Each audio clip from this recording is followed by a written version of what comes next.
Buenas tardes y bienvenidos a todos a esta sesión, esta cita con el Foro de la Cultura.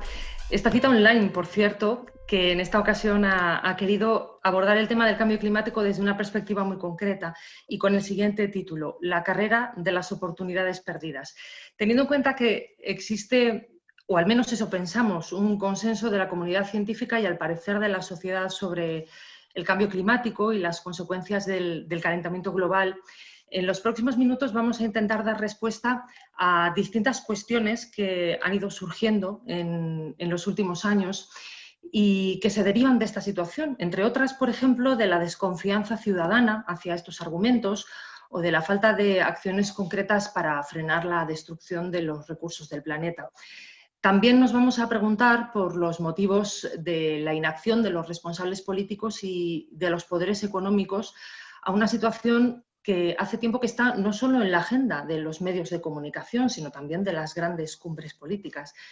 A pesar de los pronósticos de los expertos y de que parece que han sido asumidos por las naciones, la falta de iniciativas o el retraso de muchas de estas nos lleva a preguntarnos si estamos a tiempo de atajar lo que ocurrirá si no se toman medidas o si seguiremos anclados en un permanente aplazamiento de iniciativas en favor de un desarrollo más sostenible y más justo con el planeta.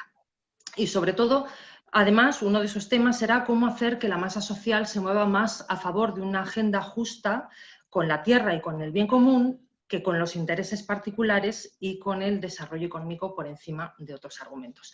Les presento a nuestros invitados en esta cita de hoy, en esta sesión del Foro de la Cultura.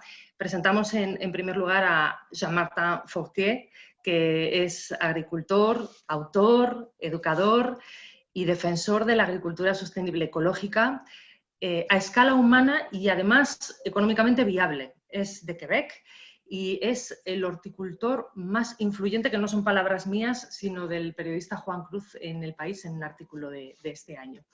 Él y su mujer han sido los fundadores de Les Jardins de la Grelinette, que es una microgranja situada en el sur de Quebec, que es conocida por sus elevados niveles de productividad y rentabilidad obtenidos mediante métodos de producción de baja tecnología y alto rendimiento. Y además, ambos profesionales han iniciado otro proyecto, han ampliado este concepto agroalimentario con un proyecto llamado La Ferme de Quatre Temps. Además, Fortier es el autor de un libro que se llama El jardinero horticultor, que además ha sido recientemente publicado en España. Es uno de los libros sobre agricultura más influyentes en el mundo, porque además ha tenido más de 150.000 ejemplares vendidos. Y lo más relevante de todo esto es que él y su mujer llevan 15 años aproximadamente, quizá un poco más, ganándose la vida con media hectárea de cultivos y alimentan a más de 200 familias. Quizá este número ha crecido ahora, él nos lo podrá contar, mediante un sistema de cestas y también mediante su presencia en mercados locales, experiencias que ya existen a nivel local en muchos lugares también de otros países. Además de realizar una película educativa, también desde el 2017 dirige The Market Gardens Masterclass, que es un programa online que enseña a estudiantes de todo el mundo a cómo administrar granjas exitosas en pequeñas hectáreas, aprovechando también el poder de la biología del suelo, con resultados de rendimientos muy favorables. Él nos podrá hablar precisamente de los beneficios y de las dificultades de la agricultura ecológica, biológica y ecológica, y que ahora en este momento se plantea como una solución también para el futuro de nuestras ciudades a través del autoconsumo, de la reivindicación de algo de lo que se está hablando mucho últimamente, que es la soberanía alimentaria a través y el cuidado de la tierra, a través de técnicas y de cuidados y de prácticas sostenibles. Jean-Martin, ¿qué tal? Muy buenas tardes. Buenos días, buenas tardes. Hablo un poquito español, pero no bastante bien para hacer toda la reunión en esta lengua, entonces voy a hablar en inglés, si posible, si es. Bueno, muchísimas gracias por acompañarnos en esta cita del Foro de la Cultura, y paso a presentar también a nuestro otro invitado en esta mesa redonda, que es Philippe Blom. Philippe, ¿qué tal? Muy buenas tardes. Hello.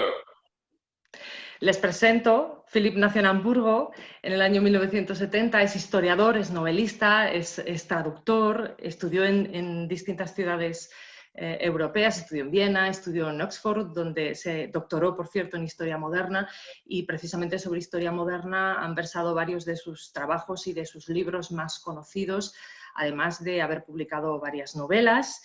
Y uno de sus últimos libros, yo creo que el último publicado en España, nos puede ayudar también a sacar algunas conclusiones sobre el tema que traemos hoy a colación. Se trata del motín de la naturaleza, que reflexiona sobre las consecuencias de una alteración climática, precisamente la que tuvo durante cerca de un siglo y medio en distintos momentos, sobre todo en Europa, una pequeña edad de hielo, un descenso de la temperatura media, que además tuvo consecuencias muy importantes y que podría estar relacionada, eso nos va a contar seguro, con el surgimiento del mundo moderno. Su impacto fue especialmente severo en Europa, como narra en el libro, una radical bajada de las temperaturas, además de fenómenos meteorológicos extremos que lo acompañó, que se hicieron muy frecuentes y que tuvieron un impacto muy importante en las cosechas, pero además en otras muchas cosas de la vida cotidiana en Europa y en otros países fuera de Europa. Desplazamiento de viñedos, diversificación de los cultivos, desarrollo a consecuencia de todo esto de nuevas técnicas agrícolas y bueno, pues un incipiente comercio que hasta entonces no existía, al menos no de esa manera, incluido el intercambio de moneda, y todo esto se relaciona además, o se podría relacionar, con el comienzo de la lucha y de asumir la necesidad de los derechos humanos fundamentales, y también a consecuencia y muy a posteriori del inicio de la democracia. Philippe, muchas gracias por acompañarnos y por estar con nosotros también en esta mesa redonda, en esta mesa de la cultura.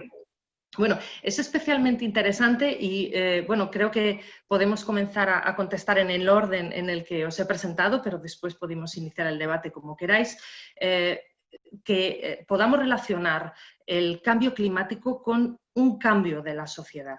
Me gustaría preguntaros, desde vuestra perspectiva, cada uno la suya, ¿cómo pensáis que está cambiando la sociedad, o cuál es el cambio que tiene que asumir la sociedad a consecuencia del cambio climático que estamos viviendo en estos momentos? Jean-Martin. Yes, I think, Sí, yo creo que la respuesta más sencilla y directa es que el clima está cambiando. Lo vemos en el campo, hay variaciones en temperaturas. Yo llevo como agricultor 17 años ya, a tiempo completo, y anoche tuvimos -9 grados, nieve. También mañana va a ser 20 sobre cero. Así que adaptarnos a toda esta variación térmica cuando produces alimentos, yo soy concretamente un horticultor, pues me parece que es bastante exigente y problemático. Y yo creo que esta tendencia no va a desaparecer, al menos eso es lo que nos cuentan los datos, y no estoy muy seguro de que el sistema alimentario y los desarrollos agrícolas alimentarios que tenemos en funcionamiento se van a poder adaptar a estas condiciones mutantes, a estas sequías, a estos climas a veces fríos, a estas precipitaciones muy numerosas. Va a haber cambios, o son cambios muy espectaculares, y la resiliencia frente a estos fenómenos, en opinión mía, la pueden desarrollar mejor pequeñas explotaciones agrarias que pueden maniobrar mejor dentro de este escenario. Yo creo que efectivamente estoy muy de acuerdo con lo que dice Jean-Martin, porque necesitamos este tipo de actitud. Os podría hablar de algunas catástrofes que Jean-Martin también conocerá. Just very quickly to resume what you said, and perhaps to make a little Permitidme rápidamente ampliar un poquito ese arco. Desde el siglo XVII hasta la actualidad, en esa pequeña edad de hielo que tuvimos, hubo una caída de como unos 2. Hay documentación en Europa sobre esto, 2 grados, una caída de 2 grados. Y Jean-Martin sabe mejor que yo que eso se corresponde aproximadamente a 3 semanas del periodo de vegetación. Eso es un tiempo muy largo para que maduren las frutas, los vegetales, las hortalizas. Y ello quiere decir que en la agricultura se produjo una sacudida tremenda y que los alimentos, hubo hambres, hubo descontento social y vemos de esta manera cómo se fracturó la sociedad. Yo creo que hoy en día ese modelo también está cayendo, es un modelo que ha sido muy destructivo porque utiliza la naturaleza como un repositorio para hacer con él lo que queramos. En la teoría clásica económica, en la naturaleza son externalidades que no hay que incorporar, digamos, a tus cálculos. Siempre han estado allí, siempre ha habido agua fresca, agua limpia. Y este modelo destructivo de vivir es lo que nos aporta, digamos, el valor económico. Y yo creo que esto se remonta incluso a la época bíblica, ese dictamen de someter la tierra. Sabemos que ese modelo nos está sofocando. Sus efectos colaterales, ¿no?, del enorme éxito de este modelo nos están sofocando. Y ahora sabemos que tiene que haber un modelo alternativo.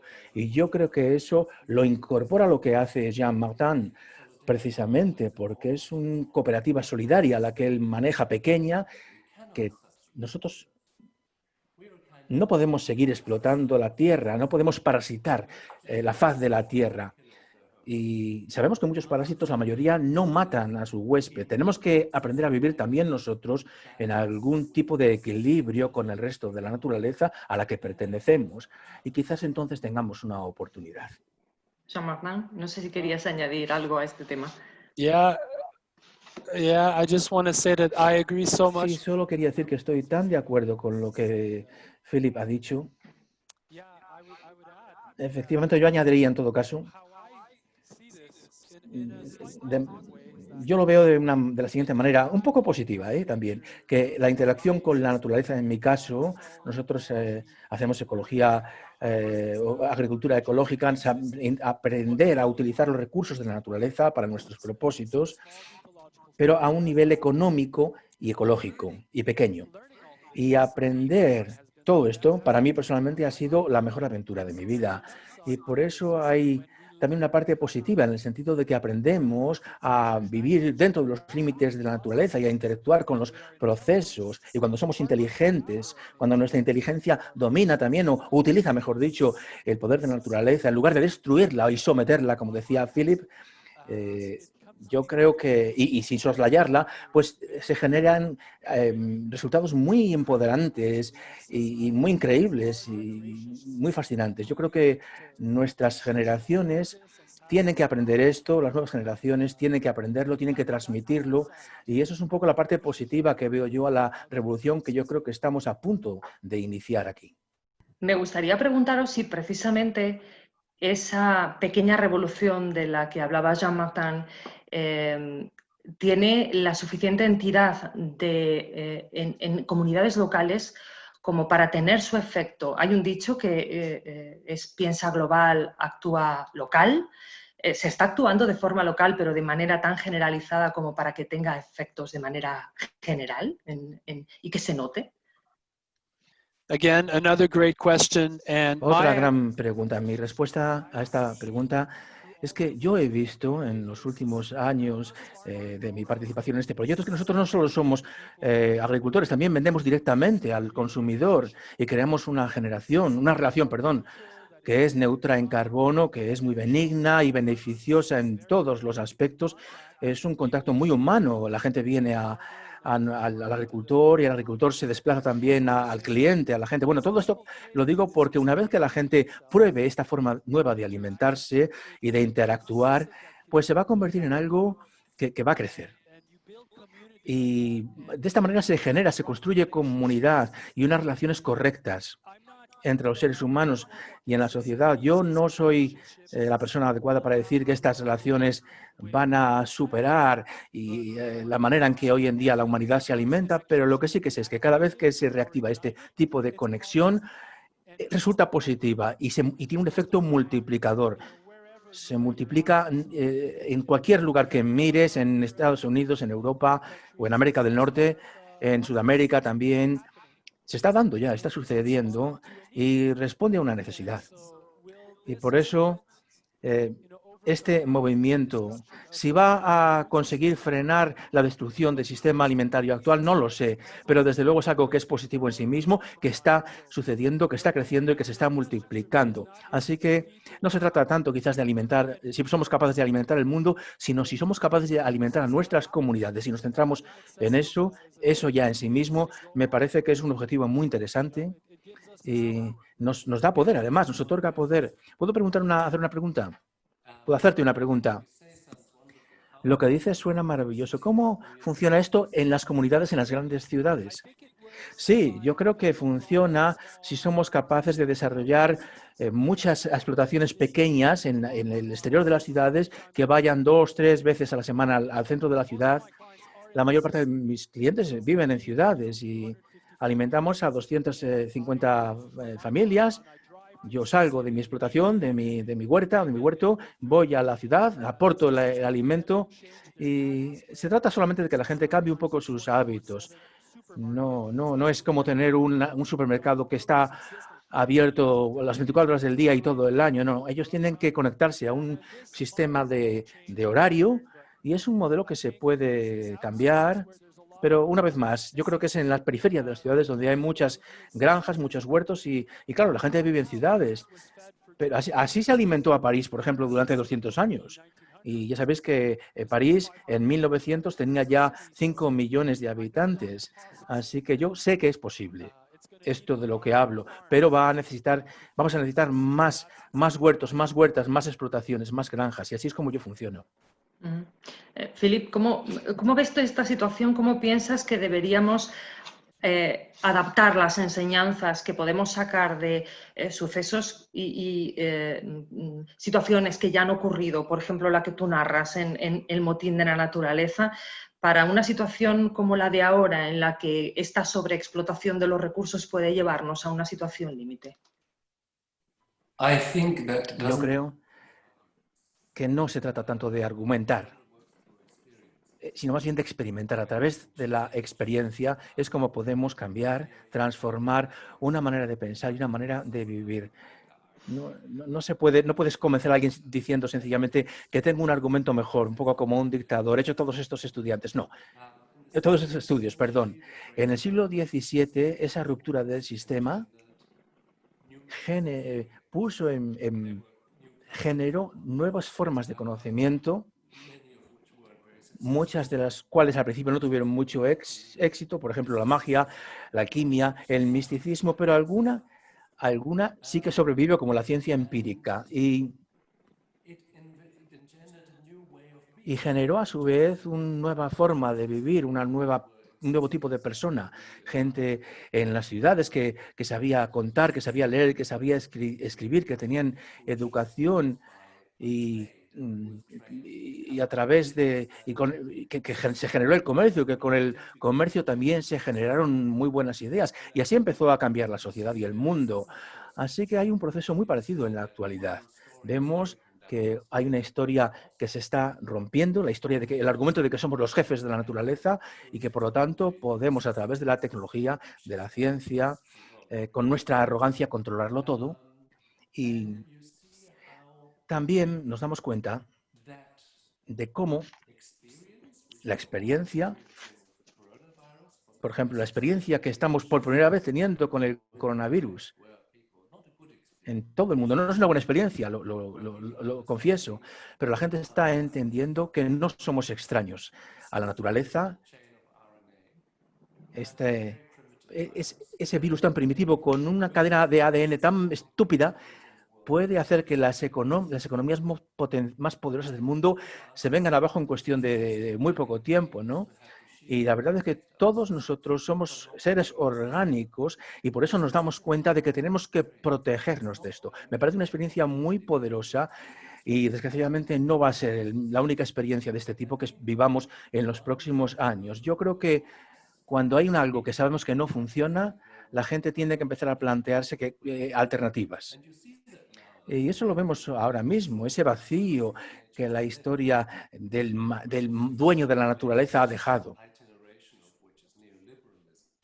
Es el neoliberalismo, el dominio del mercado, todo este discurso se está viniendo abajo, se está cayendo en la actualidad. Y este vacío que nos va a dejar van a tener que llenarlo otras historias, otros tipos de conocimientos, otros intentos de explicar las cosas. Hay también teorías de la conspiración, o también intentos de golpes, digamos, de efecto por parte de la derecha, o utopías ecológicas de muy diverso tipo.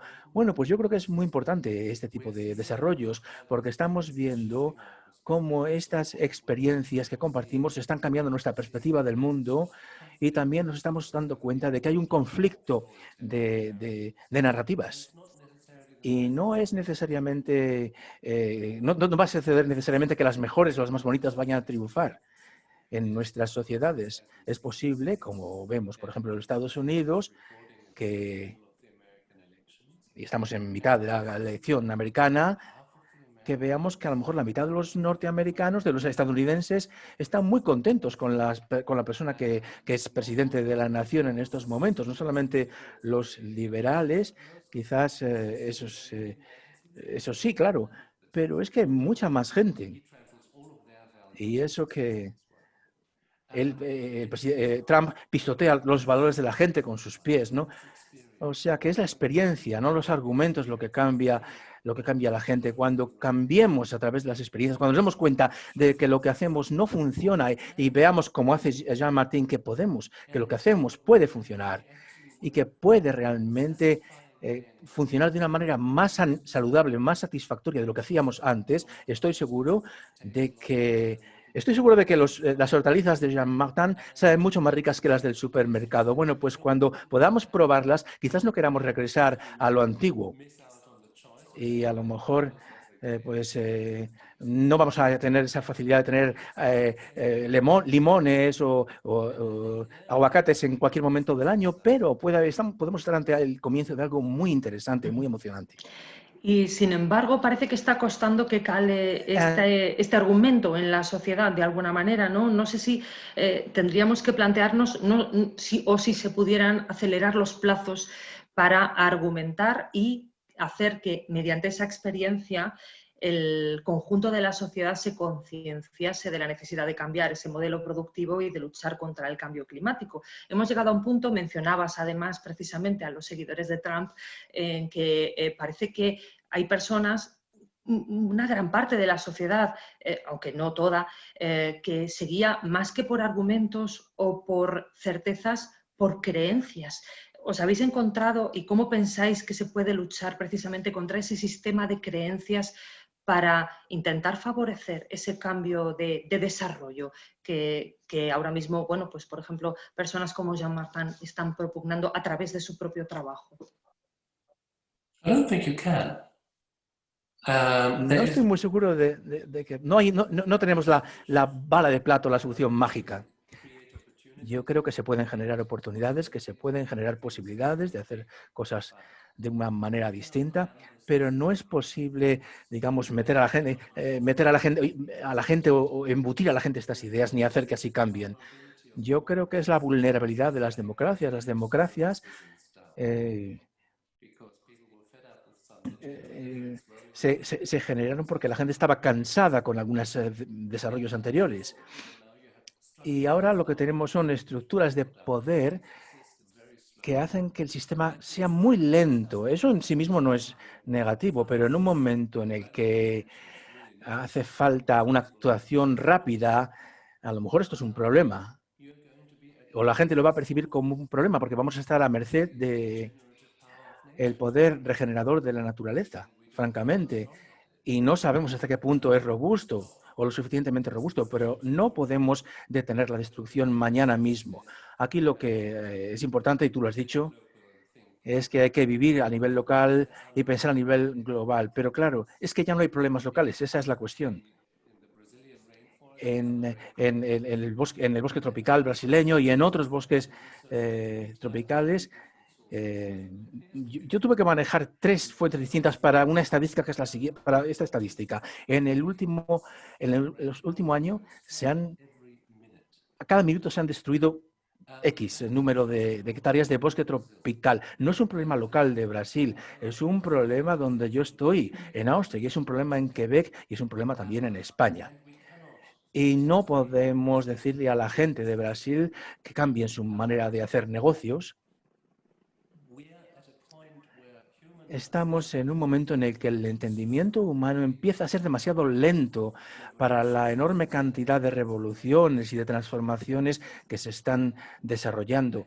Y yo creo que quizás lo mejor que podemos hacer es que la gente como yo, pues intentemos escribir libros, las personas como vosotros intentéis organizar debates como este y que mostremos a la gente que hay soluciones prácticas, que podemos hacer las cosas de manera distinta y que eso no quiere decir que tu vida vaya a ser ni más pobre, ni más o más triste o menos interesante. Al contrario, seguramente signifique que quiera decir que estamos ante una transformación positiva, pero la senda es incierta, eso también es cierto. Jean-Martin, ¿qué opinas? I really appreciate listening Pues to la verdad es que estoy encantado de escuchar las palabras de Philip. Muchas gracias por todos estas ideas tan sabias, ¿no? Y esa comprensión de lo que está sucediendo. La verdad es que encuentran eco en mi persona cuando te oigo describir estos fenómenos. Para mí, para la gente que trabaja conmigo y con nosotros, las cosas no han cambiado realmente. Hacemos lo que hacemos, nos adaptamos y luchamos, porque eso es lo que hacen todos los agricultores a diario. Hay siempre incertidumbre en el mundo de la agricultura, hay que replantar cultivos, a veces tienes suerte, otras no. Intentamos, por ejemplo, gestionar la presión de los insectos, a veces nos va bien y a veces nos va mal. Y en este sentido, y en mi opinión, los agricultores, digamos, que trabajan a una escala pequeña, están bien diseñados, bien equipados para enfrentarnos a estos desafíos, porque hemos aprendido a manejar desafíos constantes del medio ambiente y creo que tenemos algo que compartir en esta experiencia. Yo lo que he visto es que hay mucha gente joven que trabajan en el mundo de la agricultura, en explotaciones agropecuarias. Yo no sé si hay una fuerza mística. Yo opero aquí, pero tengo la percepción de que en los próximos 20 años quizás estemos mejor en el campo que en una ciudad. No sé si tengo razón o no, tampoco quiero predicar nada en este foro, pero hay algo con respecto a la autosuficiencia y con la suficiencia de la comunidad y la resiliencia de los grupos humanos. Me parece que algo muy experimental. Es como vivimos, como comprendemos el mundo y quizás puede haber un retorno de toda esta experiencia. Yo espero que no tenga la carga de alimentar mañana al conjunto de mi comunidad. No sería capaz, porque mi explotación o mi huerto no es tan grande. Lo que tengo que hacer es proteger mi cultivo y a la gente que trabaja conmigo.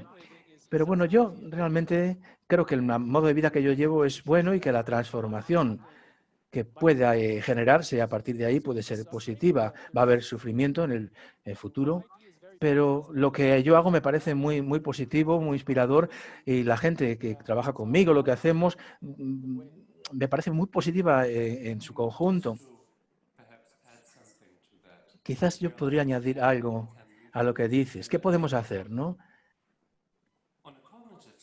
A nivel cognitivo y a nivel filosófico, y puede sonar un poco estúpido, pero me parece importante, vamos a aceptar que somos animales. Vamos a aceptar que somos parte de la naturaleza. Vamos a aceptar que tenemos un tipo de naturaleza humana que, por ejemplo, quiere decir que si tenemos miedo, si tenemos presión, nos volvemos agresivos, nos retiramos en lo que queremos creer que es la verdad, aunque no lo sea, ¿no?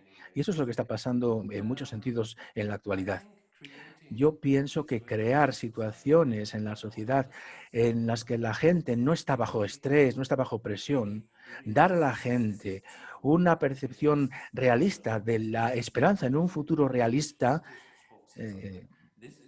eso es lo que los políticos no nos dicen.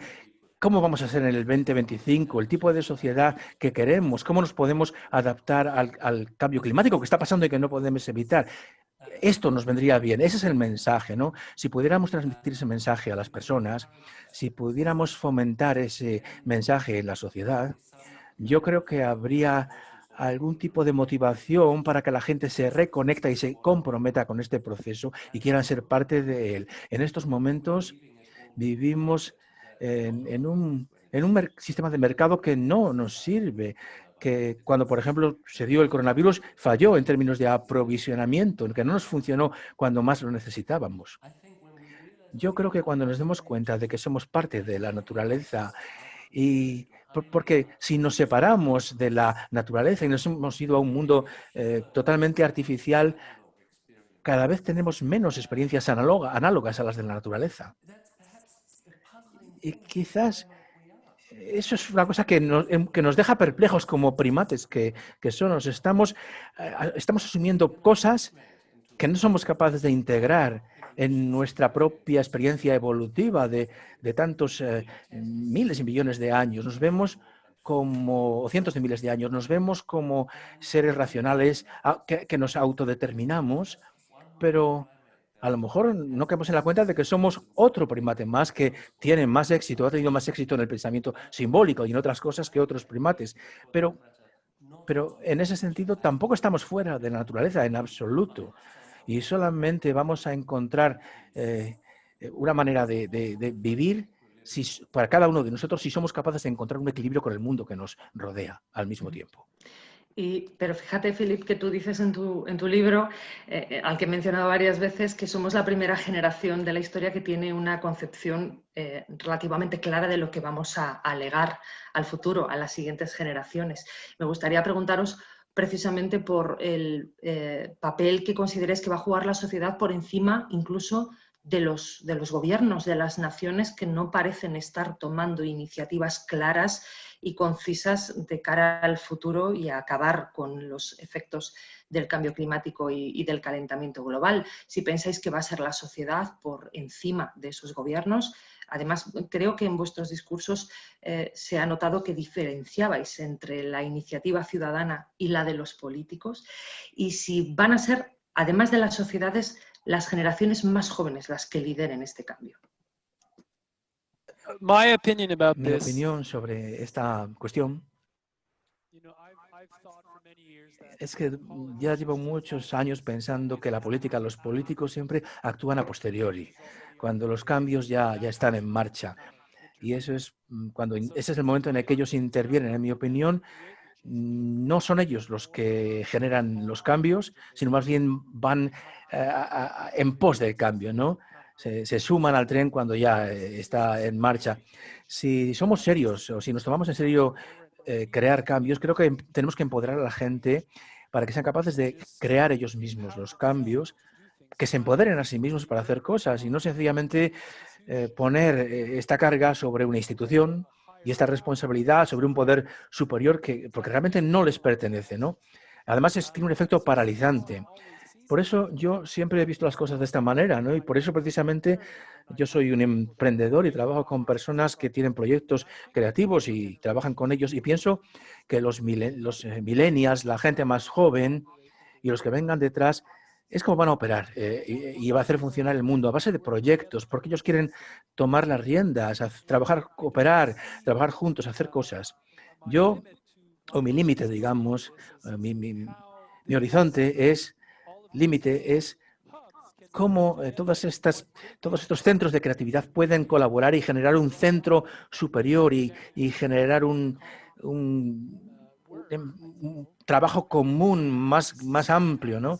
Ahora mismo no acabo de ver cómo eso va a suceder, aunque estoy seguro de que sucederá, siempre ha sido. Es que lo estamos viendo. Lo estamos viendo. Lo tienes delante. Yo pienso que nuestro pensamiento es divisor, de dar definiciones y no establecer líneas de interconexión, ¿no? Y sin embargo, los planes y el trabajo y los planetas no funcionan así. Cuando un árbol, por ejemplo, ¿cuándo se convierte un árbol en el siguiente árbol? ¿Hasta dónde profundiza en la tierra? Es una explicación también, una metáfora de cómo funciona el cambio social y la organización social. Sin duda, hay muchas lecciones en la naturaleza Y por eso yo creo que ahí está el poder en un momento determinado. Yo creo que la humanidad y la manera en la que venimos viviendo durante 2000 años o lo que sea, por lo menos 200, ¿no? Vamos a reflexionar y nos vamos a dar cuenta de que estamos destruyendo la naturaleza, mientras que deberíamos haber intentado explorarla, utilizarla en el buen sentido.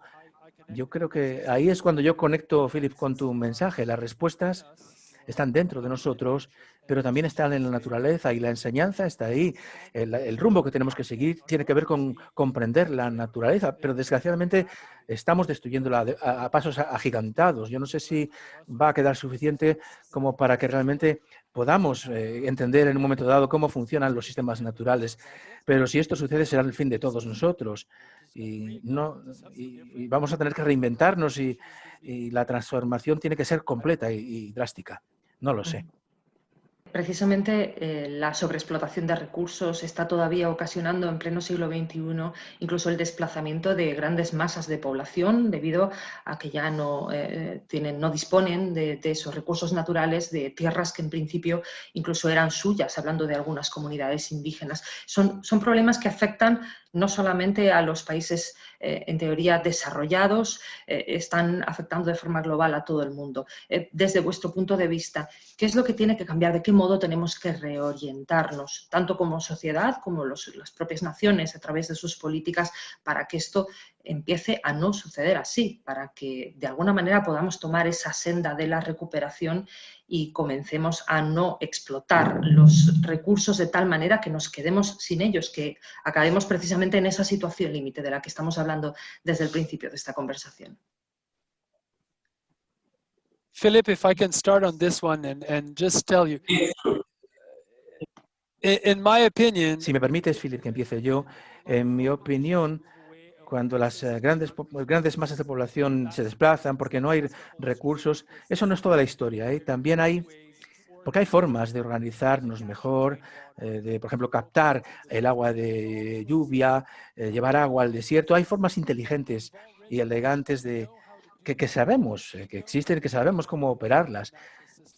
Sabemos cómo rehabilitar sistemas naturales y vivir en armonía con ellos y de manera sostenible. Sabemos hacerlo.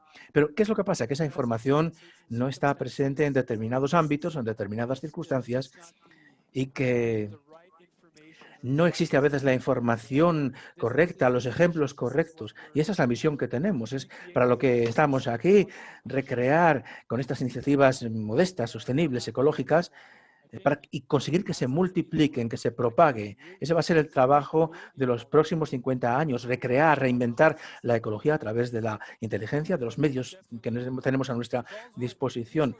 Pero los recursos nunca desaparecen, solo que cambian y depende de nosotros sabernos adaptar. Well, you asked that, if one of us knew. Si cualquiera de nosotros tuviera la respuesta a esa pregunta, nos darían el premio Nobel, ¿no? O deberían. Pero permíteme que recupere algo que has dicho con respecto a la política. No es la política por una parte y luego la sociedad. No olvidemos eso. Hay una cuestión con respecto a los políticos que tenemos y que responden a lo que piensan que tenemos que ver. Ellos generan una ilusión de aquello a lo que tienen que responder. Si no les exigimos, si no exigimos a nuestros gestores que efectúen, que luchen contra el cambio climático, ¿por qué lo van a hacer? ¿Por qué van a limitar la movilidad? ¿Por qué van a incrementar los impuestos? Por lo tanto, vamos a empezar con nosotros mismos, con la sociedad. Vamos a crear presión sobre aquellos que están en el ámbito de la política para efectuar este cambio, porque eso es lo que quieren los votantes. Y yo creo que has dicho, nos preguntabas, ¿qué podemos hacer? ¿No? He escrito un libro hace poco que he tomado para el título un clásico español, El Gran Teatro del Mundo. Y yo no he escrito sobre Calderón, pero más bien sobre el hecho de que para imaginar un mundo nuevo tenemos que tener en la cabeza esa imagen. No basta con pensar teóricamente tecnologías que se puede implementar. No, la gente necesita imágenes, necesita caras delante de su vista en el debate y necesitan conectar sus emociones con estos argumentos. Por ejemplo, hay gente creativa que puede sumarse a estos debates, proyectos sociales. Es entonces cuando esto parece palpable y real. Parece un trozo de realidad nueva. Pero de repente la gente se da cuenta de que es posible. Cuando estoy en esta situación me siento bien, cuando mis hijos van mejor. Imaginemos, por ejemplo, una niña en Suecia que inicia una conversación sobre millones de cenas con los padres, conversaciones en la mesa sobre cómo vivir. Y de repente el problema que parecía abstracto a muchas personas se convierte en algo muy concreto porque sus hijos se ven implicados y empiezan a hacer preguntas y les preguntan ¿por qué no podemos hacer las cosas de manera diferente? Y ahí es cuando empieza. Eso es cuando los desarrollos positivos se convierten en algo tangible y posible. Y, sin embargo, ha habido un momento en el que se contraponía el desarrollo económico, el crecimiento y la riqueza al cuidado del medio ambiente. Si no se contraponía, por lo menos parecía que eran dos conceptos que en alguna ocasión se oponían. ¿Os parece que hemos superado ya esa lucha, esa contraposición, esa oposición de ambos términos? I don't think it's necessarily a stupid confrontation, unfortunately. No es una confrontación muy real. Tenemos, por ejemplo, unos dentistas estupendos y unas vacunas. Pronto encontraremos la del coronavirus y tenemos las democracias porque las ejercemos. Y esa riqueza ha venido a partir del uso de los combustibles sólidos y de la revolución industrial. Estos son los efectos colaterales agradables, ¿no?, de esa enorme búsqueda de la productividad. Desgraciadamente, no podemos desimbricar ambas cosas completamente. Y si comprendemos que necesitamos vivir no contra, sino con la naturaleza, eso va a querer decir consumir menos en todo el mundo, realizar muchas elecciones de vida que en una sociedad de consumo son difíciles de hacer, sobre todo no solamente para la gente de media clase o privilegiadas, ¿no?, para pedirles que se conviertan en ciudadanos virtuosos, no que consuman más vegetales orgánicos, sino para la mayoría de las personas que a lo mejor no tienen dinero para adquirir esos productos y que no ven la necesidad, que acaban de salir de la pobreza y que para ellos una comida tiene que tener carne, porque los vegetales no es una alimentación aceptable, ¿no? Entonces, es complejo, es un problema complejo en este nivel ya. Es un problema, digamos, de matiz fino, ¿no? No debemos olvidar que lo que tenemos, las tecnologías que tenemos a nuestra disposición, el dinero que por ejemplo, que se ha invertido en esta conversación, las tecnologías que nos permiten este diálogo, pues son un producto directo de los procesos que también nos han dado tantos problemas en la actualidad, que es el sobreuso de los combustibles fósiles y la polución, la contaminación de la naturaleza. Y es muy difícil desentrañar esta maralla. No hay una panacea para vivir de manera virtuosa, en armonía con la naturaleza y conservar todas estas cosas. Las democracias cuestan mucho dinero. Bien, parece que yo siempre presento las cosas como más complicadas, ¿no?, de lo que son. Yo no sé si nuestros escuchantes lo aprecian. Yo estoy muy de acuerdo. Es estupendo darnos cuenta de estas cosas, tener en cuenta la perspectiva más amplia, la perspectiva histórica. Y bueno, el conflicto es importante para la evolución, la confrontación a veces es importante para que evolucionen las ideas. Y yo creo que es importante que todo el mundo también se dé cuenta de la falta del disconfort que existe. Eso nos ayuda a crecer. Es lo que les está pasando a las sociedades en la actualidad con la COVID. Yo podría decir que con el cambio climático, dentro de 10 años va a ser peor el panorama, porque nosotros lo sabemos, lo percibimos, conocemos el impacto que tienen en nuestra actividad estos desarrollos del cambio climático, ¿no? Pues no, de esta incomodidad, de este disconfort, puede surgir una resiliencia, una fortaleza, puede surgir el crecimiento. Y yo pienso que quizás la COVID nos está enseñando también a comunicarnos de manera diferente. Yo estoy muy contento de no tener que volar a donde estáis vosotros ahora. Me parece un paso importante. y poderos mostrar desde aquí pues mi invernadero sin tener que desplazarme de esa forma. Ujú. Precisamente, y a tenor de lo que comentabas sobre las consecuencias que está teniendo ahora la COVID sobre la sociedad, hay algunas que son evidentes y que son, por ejemplo, las que nos llevan a hablar ahora mismo en lugar de cara a cara y en un escenario a través de una herramienta tecnológica como esta. Pero, ¿qué pensáis que va a pasar de forma posterior, a más medio plazo, en lugar de en el corto plazo, con situaciones como esta? Porque las sociedades se han ido adaptando a crisis como la que ahora mismo estamos teniendo, distintas o por distintos motivos y con diferentes consecuencias quizás, pero ¿cómo pensáis que va a afectar precisamente este tema del que estamos hablando? Y esta ya es mi última pregunta, porque creo que tenemos que ir cerrando ya esta conversación. ¿Cómo pensáis que esta situación, esta crisis de la COVID-19 va a afectar precisamente, si nos va a ayudar quizá a levantar el pedal del acelerador y si vamos a repensar las cosas, si vamos quizá a recurrir a mercados y a huertos de cercanía, si vamos a pensar más en los vecinos que tenemos al lado, en ese consumo más responsable, más sostenible y más cercano? Well, I clearly can see that. Bueno, yo sin duda me doy cuenta y veo que la autosuficiencia, la autonomía para los estados, para los países, para las comunidades, para las ciudades, para las explotaciones, esto va a ir a más y esto no es malo. Creo también que la resiliencia va a ser un tema que la gente tenga que plantearse por sí mismos, cómo ser más resilientes cada uno de nosotros. Creo que eso va a ser una transformación para las personas, para las comunidades. La manera, lo digo porque tengo una preocupación que no tiene que ver con la agricultura, que son las relaciones personales, los contactos personales. A mí me da mucho miedo que no seamos capaces ya de tocarnos más. Eso es algo que me parece que es muy antinatural para los seres humanos.